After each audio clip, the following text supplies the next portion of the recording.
sem profecias. कक्षा का जादू और करण की चुप्पी। कहानी।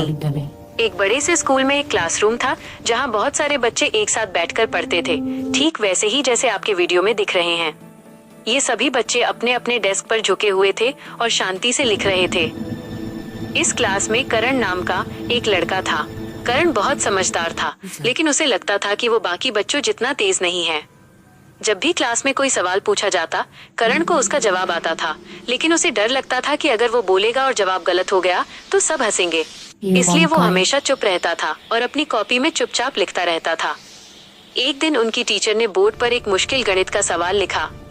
सभी बच्चे, यहाँ तक कि क्लास के सबसे होशियार बच्चे भी उस सवाल को हल करने की कोशिश कर रहे थे, लेकिन किसी का जवाब सही नहीं आ रहा था। टीचर ने पूछा, क्या कोई है जो इसे हल करने की कोशिश करना चाहेगा? सब तरफ चुप्पी छा गई। करण को लगा कि उसे जवाब आता है, लेकिन उसकी पुरानी आदत डर फिर सामने आ गया। उसने अपनी पेंसिल पकड़ी और अपने नोटबुक में चुपचाप वो सवाल हल कर लिया। उसका जवाब एकदम सही था। तभी उसकी बगल में बैठी एक लड़की ने, जिसका नाम मीशा था, देखा कि करण के चेहरे पर हल्की सी मुस्कान है और उसकी कॉपी में सही जवाब लिखा हुआ है। मीशा ने धीरे से करण के कान में कहा, करण, तुम तो सही हो, बोलो ना। करण ने डरकर मीशा की तरफ देखा। टीचर ने फिर पूछा, क्या किसी को जवाब मिला?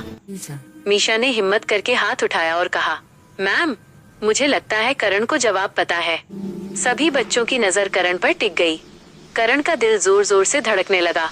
टीचर ने उसे मुस्कुराते हुए बोर्ड पर आकर हल करने को कहा। डरते डरते करण उठा। उसने अपने मन में सोचा, गलत होगा तो होगा, पर मैं कोशिश जरूर करूंगा। करण ने बोर्ड पर एकदम सही तरीके से सवाल हल कर दिया। क्लास में सभी बच्चों ने ताली बजाई।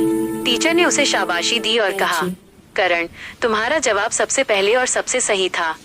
हमें अपनी काबिलियत पर भरोसा रखना चाहिए, न कि चुप होकर बैठ जाना चाहिए। उस दिन करण ने सीखा कि 1. डरने से हम पीछे रह जाते हैं। 2. अगर हमें कुछ आता है तो उसे सबके साथ बांटना चाहिए, क्योंकि हम दूसरों की मदद भी कर सकते हैं। इसके बाद करण ने क्लास में बोलना शुरू कर दिया। वो अब सिर्फ अपनी कॉपी में ही नहीं लिखता था, बल्कि अपनी आवाज से भी क्लासरूम के जादू का हिस्सा बन गया। सीख, हमें कभी भी अपने डर के कारण अपनी काबिलियत को छिपाना नहीं चाहिए। कोशिश करने में ही असली जीत है। आपको ये कहानी कैसी लगी?